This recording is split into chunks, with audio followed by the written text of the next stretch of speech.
are you familiar with mindfulness? Oh yeah. So it was Are you familiar with anxiety? Well, but see, this is modern. This is so new now. Like I started mindfulness when I was a child, practices inadvertently.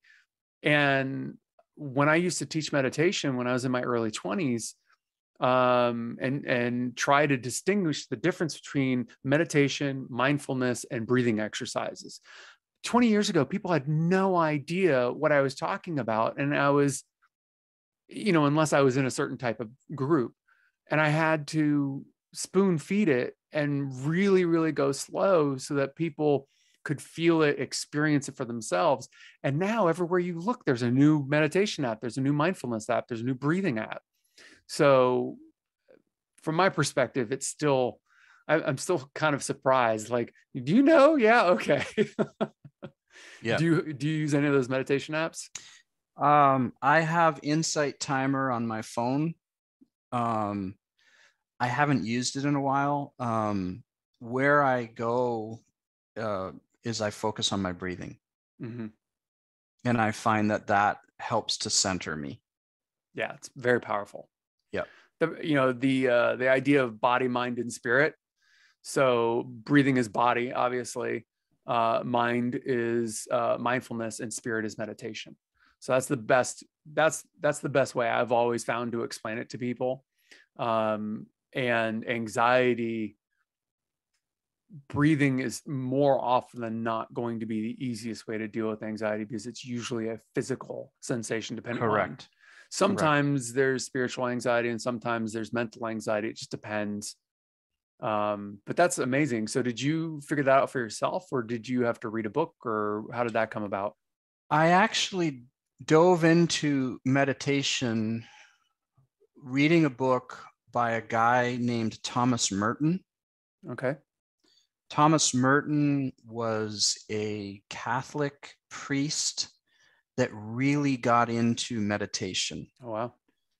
And his book is, oh my goodness, I think it's called The Palace of Nowhere or something like that. That sounds vaguely familiar. But the reason that I went to that book is because I was having panic attacks.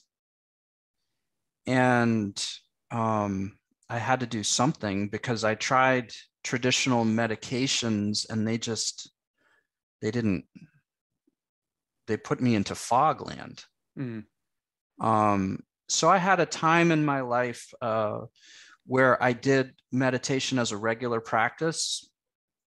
I would call it contemplation. I've had a few meditative experiences where my awareness opened to the presence of God in a way that it never had before. Suddenly I'm aware of the eternal, like here it is. Like that's pretty special. Whoa. Yeah. That's pretty awesome. And you can't just replicate it. It has to sort of just happen. There's I'm forgetting his name. It might be Trumpin Rinpoche. I'm forgetting who said this, but basically, one of my favorite podcasts is Duncan Trussell, and he does a lot of meditation and a lot of different training and works with a lot of different gurus and so forth. And one of his teachers told him, let it go, like that experience of otherworldliness or whatever, don't chase that. Right. That's the same as, chasing drinking alcohol or drugs or whatever. If you're chasing the high, then you're no longer doing the thing. And I find that to be very true. Like I know what you're talking about, that experience. And like anytime I want that experience, I'm not going to get it. Right. But also what happens is it's an interesting thing for me because I've been doing some, meditation and breathing and everything my entire life. For me, and now that you've been doing it for years, I'm curious for you. But for me, if I have that, like, why am I not feeling anything? That's my, one of my mindfulness triggers to go, oh, I need to find out what's going on here. And so that's when it's time to do a mindfulness exercise to check in with my everything, my being, to find out what's off, or where the biofeedback is coming from, or where the mental feedback. Oh, that's interesting. I'm having that story run in my head that I'm feeling I need to be connected. That means I'm feeling disconnected. So what else is going on? And then just accepting, non-judgmentally accepting what's going on. And then I can figure out what steps I need to take to, get back to feeling connected and loved and Sure. happy and all that. Do Yep. you have a similar process? Or So I had probably 2 years where I was practicing meditation, contemplation regularly. Now, what I do now in terms of my routine is I grab my coffee in the morning. I'll typically read 1 or 2 chapters of the Bible. Then I will journal in 2 different journals. One of my journals is specifically journaling my frustrations, things that I'm really upset about or mildly upset about, or sometimes there's not much to write at all. And then I'll write into what I call my wins journal, where I basically just go over the things that I accomplished the day before. Nice. And there might be, in closing, there might be some gratitude, where I'll write, like a prayer, I'll write, hey, Yeah. I'm just really thankful for this, this, and this. And then I go for a walk in my neighborhood, which ultimately it's about a 2-mile walk. During that walk, I'll do some practice of silence. And during that silence, in my mind, I'm engaging in that silence. And I'm looking for different things that I'm considering down deep. And I get a lot of inspiration during my walks as well. So that's nice. Yeah. The silence and the quieting of the mind is something that I feel it's a great thing to aspire to, but I feel like it might be talked about too much for someone coming to it.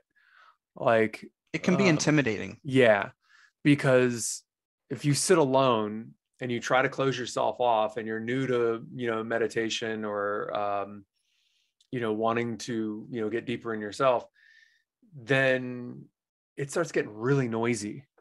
And I feel like, it's one of those things that I've been playing with an outline for a book on, just the kind of foundations of mindfulness, breathing, and meditation.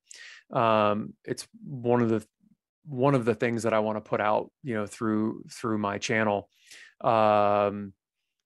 because it's one of those things that I always want to yell out to people. It's like, you can meditate, and if you think 1 minute is meditation, that's great. Do 1 minute, and then find out if maybe you want to do 2, or a minute 30, or whatever. So here's let me comment on this. By the way, I think you should write the book, because if you've been doing it since you were born, basically, since you were a kid. And just to be clear, I've had lots of, because I have anxiety, I have I'm OCD, I have all kinds of learning disabilities. But without that experience of doing it, and without knowing what happens when I walk away from it for a period of time and then come back to it, like, it's intense. Like, I don't want to perpetrate like I'm some guru or anything like that. I don't, but yes, I've been doing it since I was a child. So you have authority in that area. You can speak to that well, and you should write your book. Something that, I'm very familiar with prayer. I've been doing prayer since I was a kid. I used to get up at 5 a.m. and pray with my mom before school. So I'm very familiar with prayer, and dipping my toe in meditation. Here's something that is worth taking a chapter on, or a paragraph. Yeah, sure. Whatever. Yeah. Breakthrough generally takes 10 minutes. for me. Okay.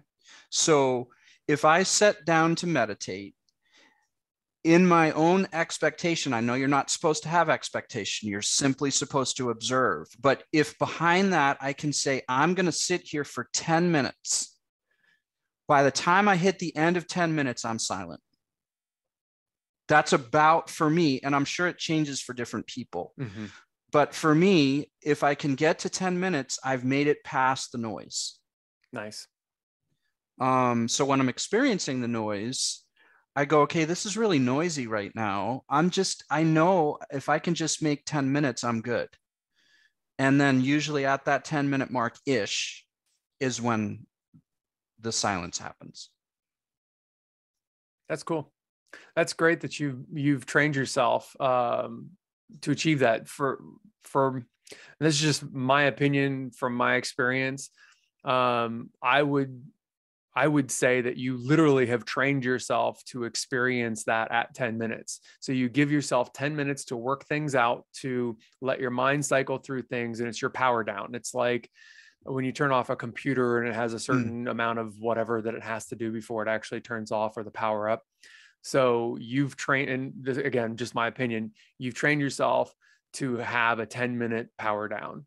And then once you're powered down, then you get to that silent place where you're somewhat floating, or, in that kind of a mental abyss.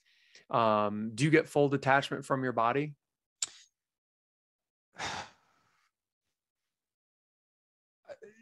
The experience, the limited experience I've had where I become really aware of God's presence, I wouldn't say has been detachment, like full detachment from my body. Now, I've had some experiences of the divine that were not based in meditation, where I could, in one of these experiences, I was somewhere else and I was with him and he was speaking to me, and it was terrifying.